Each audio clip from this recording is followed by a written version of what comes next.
10, 9, 8, 7, 6, 5, Your go 4, for APU shutdown 3, on time. 2, 1, liftoff. Go and throttle up. This is Escape Pod, part of the Outbreak Podcasting Network. Visit our website at outbreakpodcast.com. And now here's your hosts, Tony Brown and David Anthony.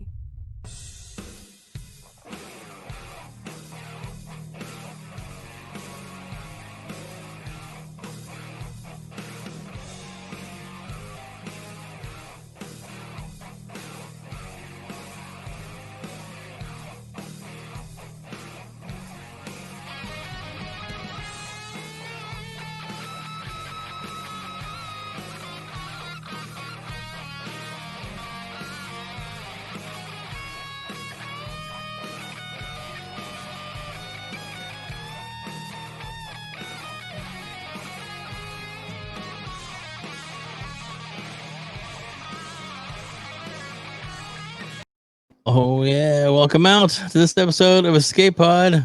Hello, I'm David Anthony. It's Tony Brown and Alex. Hello. Alex Clark. How you doing, sir? I'm doing pretty good. How are you? Oh, we're doing good, man. Doing good. Crank you guys up here a little bit. Yeah, all right.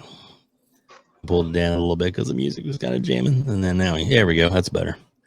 Awesome. All right. Tony, how you doing? I'm doing good. Good. Good deal. I got to see Goat Domino earlier. It was pretty funny. Yeah, did you? Yeah, I had one goat faint into the other goat, and it made that goat faint. So it was like a little domino effect of two of them. He owns a goat farm. Oh, that's pretty awesome. Yeah, we have 13 miniature fainting goats. So it's all kinds of fun. It is pretty fun. Yeah, my wife wants goats. So once They're we fun, move, man. yeah, I hear they're kind of like dogs, sort of. Pretty much, yeah. Like my big one, Pan. He's our fully intact bull. He'll follow me around like a dog, hop up in my lap. Show him your cub. Yeah, they're pretty. That's my dude right there. Nice. Yeah, I think we went to Trunnell's a couple weeks ago with the kids, and my littlest one got to feed the goats and stuff like that. So that was fun. Little baby goats. So yeah, that's awesome. They're addicting. I really don't want any more, but I'm sure we'll have some more. Yeah, I think my wife, once we move out of this house, I mean, we're kind of out in the county now, but we want to move out to the country, and she wants a big farm and some goats and stuff like that. So maybe one day we'll have goats as well. Well, one of these days we'll have you over to his farm. Yeah, we've got like 3 acres, so we got chickens and goats, and we're just a little bit out towards Sargo, so we're not too far from town. Yeah, that's not far at all. We live out in the suburbs. We got our own little, I guess you'd call it an urban farm in a way. Right. So it takes up like a big portion of our yard, the garden anyway. So yeah, we like doing stuff like that, growing our own crops, and it'd be nice to get some more land so we can have some, animals and stuff like that as well. Yeah, it's definitely fun. I never thought I was going to be any kind of goat farmer, but I wouldn't trade it for anything now. Yeah. I remember that first couple of days when he first started doing this, and he's like, man, chores and up early and what the hell have I got myself into? It was funny, but now he's just like 4 o'clock in the morning. He's like, I'm up. Oh, what? Okay. Yeah. Just having a garden is like that too, because I have to in the morning, I have to make sure after I drop my kid off at daycare, I have to go back home, water the garden. On lunch, I have to make sure either me or my wife we're watering the garden. It could be a chore, man. It's a lot of work. But it's so good though when that payoff comes and you get to go out there and harvest your tomatoes and squash or whatever. Oh my gosh, we got so many tomatoes. We have this little thing on our counter that holds vegetables and stuff like that, and it's overflowing with tomatoes, and I don't even know what to do with all of them. That is awesome. Yeah. That is awesome. Goats eat tomatoes. Just saying. Yeah, I had to eat a lot of things. There you From go. what I There hear, you they go. do. BLT with a lot of T. We were just talking before we started recording it. Of course, with the coronavirus and all that kind of stuff. That you've been working on your beard, Alex, a little bit. Yeah. Getting it grown out there, and then Tony and his before the coronavirus, Tony did not have a mustache No. at all.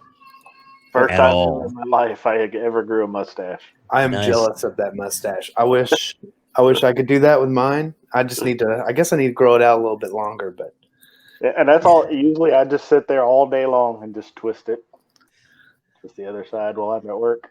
Alex, if you were to do that, you would remind me. Was it Cornelius from Rudolph the Red-Nosed Reindeer, the other one? Yes, Oh, the gold Character prospect. with the red beard? yeah, I can't think of his name. Oh goodness, not the I dent. know who you're talking about though. There you go. Yeah. There you go. But then Tony looks like Snidely Whiplash. So there we go. I'm trying. We got Get this a all down. monocle, and Excuse me. All right, so Alex, welcome out, man. Thanks for coming on tonight. Oh yeah, thanks for having me, man. This is my first podcast, so Is it? Is it? yeah. Cool. Well, hopefully we won't scare you off. Hopefully it won't be your last. Oh, I hope it's not. I think you'll do just fine, man. Yeah. So basically, Alex, I ran into Alex a few times working on some of the behind the scenes that I was doing for PJ and Eric for their Blood Moon Pictures films, and then you've been doing a lot of the photography work for all the episodes here locally for the newest project, and you've worked on a bunch of other things as well too. So that's kind of how we got to talking. And it was like, so how long you been doing all this? And so I thought, well, you know what? Let's have you on and let's start it. So in the, I guess the video business, as it were. I mean, what when did you first pick up a camera and start getting into this? Oh man, that's a long story. All right, we got plenty of time. Well, after high school, I do what most people do after that and go to college. And while I was in college, I really didn't know what it was I wanted to do with my life. I just kind of went because, people are like, well, you got to go to college. Right. Somehow I ended up landing a work study program at hold on, that's all right. At my door. Hey, I'm doing a podcast. All right. Anyway, I ended up landing a work study program at Time Warner Cable here in Owensboro, doing the morning show that they produced when they still did video production there. It was called Around Owensboro. I don't know if you guys ever heard of that or seen it. You've seen it? Oh, I've seen a few of them. Yeah. Yeah, they're pretty bad. Anyway, say that. we did those, and that's kind of where I first kind of fell in love with like camera work and learning that craft. And Steve Dean, he's been working on as a grip for the film that we're doing for PJ. Yep. He was actually my boss there, so that's how I met him. That's pretty funny. Yeah, it is pretty funny. So from there, me and him kind of like talked, and we're like, hey, let's do a public access show. And we did this public access show called Owensboro's Indie Connection. And Owensboro's Indie Connection was basically a show about local bands. We would record like their live performances, and then we do interviews with them. And we did that for a couple of years, and it kind of took off. And we had a lot of different local acts on there. And I ended up leaving Time Warner and going to OCTV and doing stuff there. And then from there, I kind of, I wasn't always like the greatest student. So I ended up dropping out of college, and then I ended up going into the workforce and working at a bunch of different restaurants and stuff like that until 2012 when I met my wife. And I told my wife about all these things that I used to do when I was in college. And she was like, well, we should start doing that again. And I was like, okay, well, awesome. We bought like a handy cam recorder and all this different stuff and started doing the Owensboro's Indie Connection again, except this time instead of public access, we did it on YouTube. And from there, we started getting requests from other people like businesses and stuff like that to come and start filming for them. And yeah, that's just kind of what, started it all.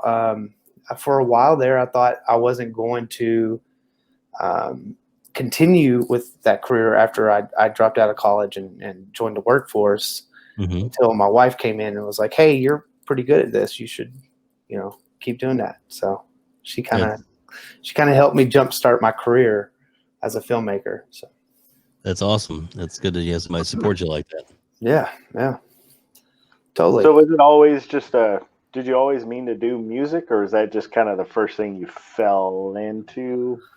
Well, I was always a musician. I play guitar, I sing, I was in bands and stuff like that. I always just loved music. So that's kind of just where I naturally gravitated to.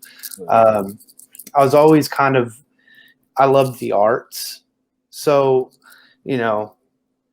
I couldn't make it as a musician, but what's the next best thing? And that's film production. And I just managed to, make that my career. So, yeah. Yeah, that's how it was. I sucked. I've tried to play every instrument and failed miserably. So my thing was always just, find the local music and just help them out however I could. There's, be a little bit of a roadie carrying stuff around. So yeah, for sure. And I loved music. I still love playing music. I still play guitar and stuff like that. It's just, you can't really, it's hard to make that a career and make money. So, but filmmaking, I kind of just, I fell into it and I kind of just fell in love with it. So, yeah. Right. So just anything you can film, or are you specifically out to do horror related stuff? Well, I'm more a commercial filmmaker, commercial and corporate filmmaker. PJ brought me along. I did help him out with Volumes of Blood 2 for like a few segments. But PJ brought me along on this project, and I think I kind of surprised him a little bit with my my skill. But for the most part, I started out doing, the Indie Connection, and then I fell into like doing weddings and commercial projects. And then I ended up working at the local news station, 44 News. I worked there for a while as a camera operator for the morning news. And then they promoted me to their content creator, which the guy that basically did all their commercials and stuff like that. Then from there, I moved on to 14 News, and I became a marketing producer. So I basically came up in the commercial corporate world of filmmaking. Right. And this stuff I'm doing now with PJ and stuff is pretty new to me, but it's something I really want to like dig my teeth into and get better at, for sure. Yeah. You're doing a fantastic job from what I've seen. And I mean that. So let's from working at the television station, you kind of decided to start your own, I guess, business with the Alexander Francis Films. Yeah. So I was working at 14 News, and I got an opportunity to work in Owensboro at a place called MediaWorks Advertising. So I moved back to, I was living in Owensboro. I was just traveling to Evansville for all these jobs. Yep. So I ended up working in Owensboro again. I worked there for about a year and a half, and I liked the job. It just, I didn't feel like I was learning. I didn't feel like I was, growing as a filmmaker like I should be. So I was like, I'm just going to make the jump. And I was like 30 at the time. And I was like, I'm not getting any younger. I might as well try this. If I fail, I fail. And, so I kind of did just jump right into it. And so far it's been pretty good. It's been an awesome journey. I've learned a lot. I've had a lot of success and I've had a lot of failures. So Right. it's anyone who starts their own business, it's always a big leap of faith when you jump right into it. So Right. for sure. Definitely. So on your business, so what what exactly do you I guess what do you film? What kind of what things can people approach you about, or what can you do for them? I mean, it's kind of a little bit of everything, really. Nice. I started really heavy into weddings. Weddings were like my big, thing when I first started. You make some good money doing that. Yeah, you do. Around here, maybe not as much, Right. but so I did weddings a lot. Like that was a main focus of my business. And now since COVID has happened, things have kind of shifted, and events and weddings and stuff like that, they're not happening like they used to, Right. a lot of, because of the restrictions and stuff. So now I'm really focused on corporate and commercial work, and working for like agencies and stuff like that. So yeah. Right. We've had a few agencies reach out to us. We want to use our studio a couple of times, but sometimes like we had to explain to them it's not exactly what we do, but here's who you need to talk to. Hey, so some yeah, people make some good money renting out studios. So. They do. Yeah. They do. That's for sure. Maybe at some point, but not right now. Half the studio is like, "Ooh, this looks great." And the other half is like, "Well, you see all the posters and stuff we have up. That's zombies. It's all over the place on this side." So, yeah. All they need is the half that looks great, though. So exactly. yeah. I've got I've got 2 of these 30 by 20 green screens. So yeah, that those come in handy because you can do just about anything when you put that up. Yeah. So, Green screen is always nice. It is. It's been a weird, this year has been a weird year. It really has. It's kind of made me rethink everything that I've been, doing, as far as like, who the clients I'm going after and like the work that I'm doing and stuff like that. So, COVID kind of changed everything. Yeah, it did. And who knows quite how long it'll, I mean, some of this may be the new norm, and then of course some things will go back to, to normal, as it were. Yeah. With some people may look at things a little differently, but I think in the long run, eventually things will get, back on track, and, world's come through worse and forward. So hopefully all of us can do that. But I guess like, there's always going to be people needing to, somebody to shoot commercials or a YouTube ad or something like that. So definitely looks like you'd be right up their alley for those kind of projects, for sure. Oh yeah, for sure. And I think a lot of companies have really, like, with COVID, they've realized the importance of using video to get their message out, right? So like, before it was kind of like, oh, well, do we need a video? Do we not? But now it's like, we definitely need a video. We need to tell people how we are handling business during these times. And yeah, I know you hear the kids screaming in the background. It's okay. It's all right, man. It's all good. Yeah, it's going to happen. Tony Brown's not even wearing pants on. That's all I'm saying. Right, Tony? Don't stand up. Me either. Oh, my God. I'm wearing shorts. Here, let's change the angles. Oh, no. Oh. Just kidding. Jeez. I got a 2-year-old and a 12-year-old, so it's nice. Yeah, it's hectic out there. I got a 19-year-old, and she's at work. So, Yeah, there you go. Yeah. Well, 19, you don't have to do much anymore, do you? Not too much. Not too much. No, thank goodness. No. Yeah. I still got like a good while. Yeah, you do. You do. Yeah. And again, I have a 28-year-old too. Jeez, can you believe that? Well, That's wow. crazy. Yeah. I'm old. My oldest is about to turn 13.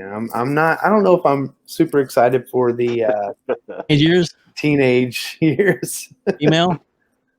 Do what? Female? No, Or male. male? Male? Yeah. Oh well. Probably Just remember easier. how were you at 13? I was probably There you yeah, go. yeah. That's pretty bad at 13. I'm sure. Yeah, I was even worse when I was a little older. So yeah. that's funny. That's when we start breaking stuff. That's when I started breaking all my bones, right? When I hit my teenage years. So, You used to be a motorcycle rider, right, Tony? motorcycle wrecks and skating. And, yeah. I could break it. I broke it. Luckily, my oldest is more into video games, so maybe he won't break too many bones. There you go. That sounds pretty expensive. Get him that new PlayStation 5 and Xbox Series X, and they'll be good to go, right? Yeah, actually, I kind of want the PlayStation 5, so you know. Yeah. My daughter got one reserved, so and then I'm getting the Xbox, so the household will have both. Yeah. That's awesome.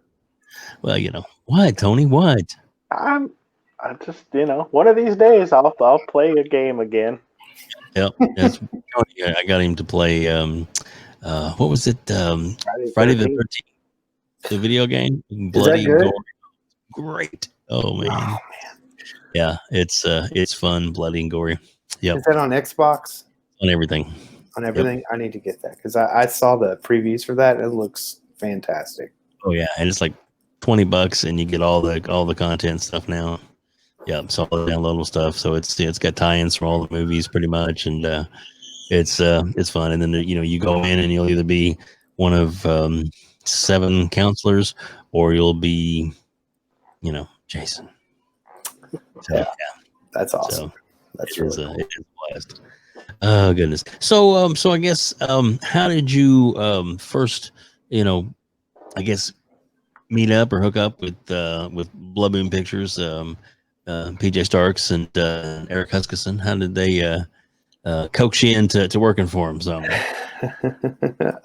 well, I met PJ a while ago. I actually took his position at OCTV before,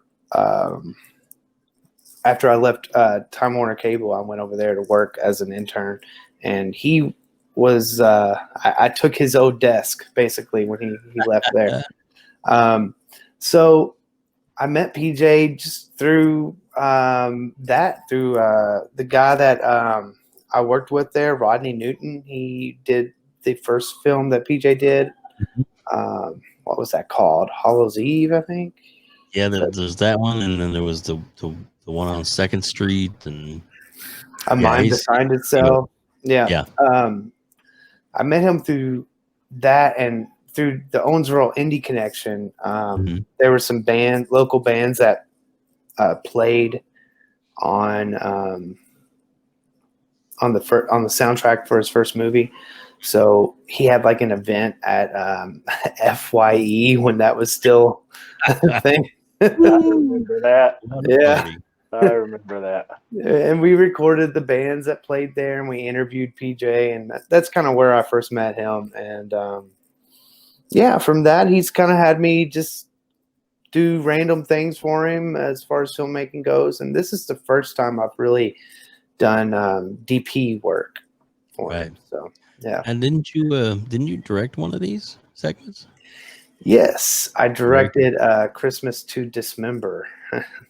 Nice. That was my first time actually directing a short film. So yeah, it was interesting.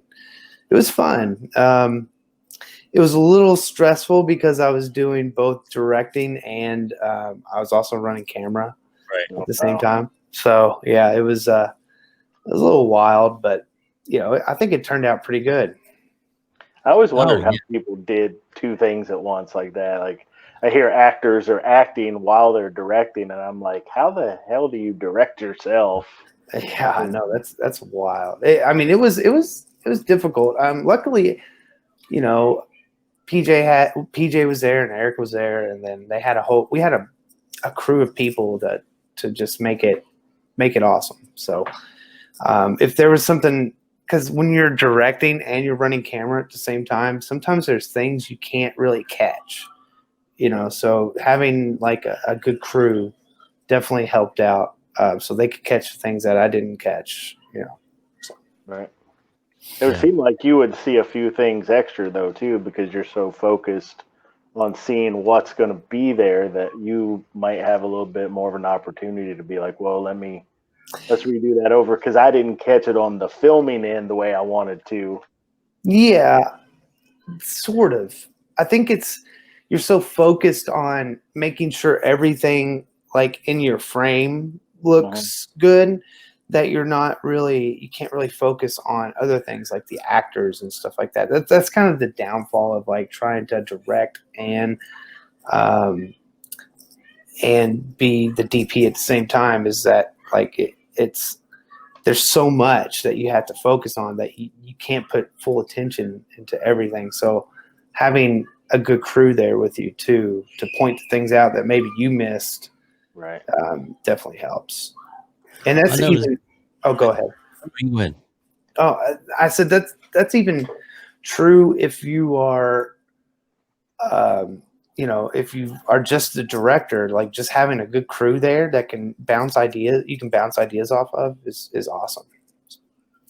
I noticed a lot that, especially you and PJ, sometimes would, you have a set shot, and you guys would do the shot, and then after the shot was done, in the can, good, ready to go the next shot, you or him or both of you would be like, what if we did that same shot but did it this way?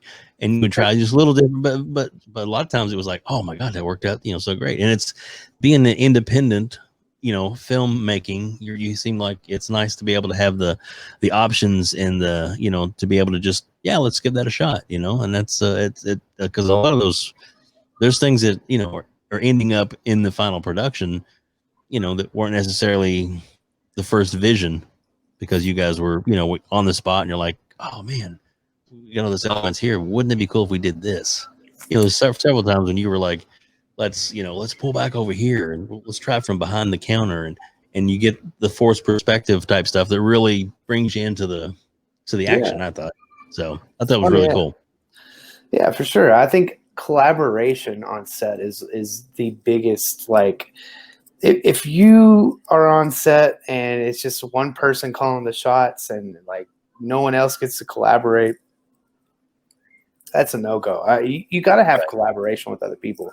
You got to be able to be open to different ideas. Even if those ideas, you try them and they don't work out, I mean, at least you tried. I mean, they could suck. You could suggest something, you'd be like, oh, well, this sucks. Let's not use that. But then you could suggest something and it just makes it like 10 times better, So I think just everyone on set, I think, should have a voice. And it saddens me to know that there's some film production, even in the indie world, where it's like, you have to stick to your role. You can't have any input. Everyone should have an input on set for sure. Yeah. Well, I know there was at least, it was more than one for sure, where you had like, let's try this, and then after that was done, PJ or Eric's like, that's the shot, that's the one. So that's very cool, and that's got to be satisfying for you too, that they listen to your input, at least give it the shot or the opportunity to fail. You know what I mean? So yeah, for sure. And I'm a big fan of like frame within a frame, like those shots. I know PJ makes fun of me on set for that, because like I think that one shot where we were, I don't want to give too much away, but one of the lead actor I was like, let's shoot this inside this closet looking out this door window, and everyone was like, no, that's not gonna do good. And then we did it and everyone was like, okay, yeah, that was great. So yeah. Worked out pretty good, I thought. Yeah. And there was another shot we did, Scary and Net, which was the one that Eric wrote and directed, where we it'll be. I'm pretty sure this shot will be in the trailer. So, but I suggested adding some like wind to this girl who was screaming, and it showed her hair like just flying in the wind. It didn't like it was completely outrageous. It was an outrageous shot, but for not make the film, but it's trailer material. Yeah, but for the style of film that we're doing, it's all kind of a little bit outrageous, Yeah. So I think it worked really well in that sequence. Yeah, I think you had some stills or something you were showing us too on that looked really good. Yeah. Look forward to seeing that all put together. So have you I guess your segment that you did, is it finished now, or is it still in editing? It's still in edit. Well, it's pretty much done as far as my end goes with editing. We're waiting on a few insert shots, which are like it's like a news report that some other guys are shooting that I'm going to add in. And yeah, I'm about to send it off for sound and the score. So yeah, it's good part of it's done. Yeah, that's going to be exciting when it all gets together, and it seems to be coming together pretty fast. There's only like one more segment next week, I guess, so we can get on that one. And one's going to be the marathon right there. That's going to be the the wraparound that we're filming, and PJ's directing that, so I can expect it to be wild. Yeah. And I just remember the last thing he said to me on Sunday was like, oh yeah, and all this behind the scenes stuff, I'm gonna need to see a couple of edits probably in a week or so, because we're gonna, it has to be filmed in the can by October 15th. And I'm like, oh my gosh. Oh, I'm editing the behind the scenes. Okay, sure. You just said film on it, but nah. I kind of figured that's what was going to happen. So yeah, I got one other segment too I got to edit for him, and it's quite the deadline. So and on top of everything else I have to do. So right. Thank God you're COVID, right? You have some time to do stuff. Well, I actually had to lend PJ my home computer, my laptop that I use at home, right? Because the footage we've been filming. Or the camera I've been filming on, the footage is too much good for his. Too much for his computer to handle. Yep. So I have to work on it while I'm at the office and on my PC. I hopefully if things go well and they make a little bit of money, they'll be able to keep investing in the company and adding more things like a, edit station. Yeah. Be nice to have. Goodness. Well, Alex, and thank you so much for being on. Where can people find you? For any of the services that you do? Well, you can go to my website at alexanderfrancisfilms.com, or on Facebook too. Alexander Francis Films. Just search that, and you'll be able to find me. So yeah, great. I'll put those in the show notes on our outbreakpodcast.com website, and I'll also put them in the description below on our YouTube clip. If you're watching this on YouTube, you'll be able to just click on those links and get right to Alex. Alex, again, thank you so much for being a part of the time, man. Thanks for having me. Awesome. Thanks, dude. Good luck. Yay! All right, thanks. See you guys. See you, everybody. Thank you for listening to this episode of Escape Pod. If you enjoyed it, please like the episode and subscribe to our YouTube channel.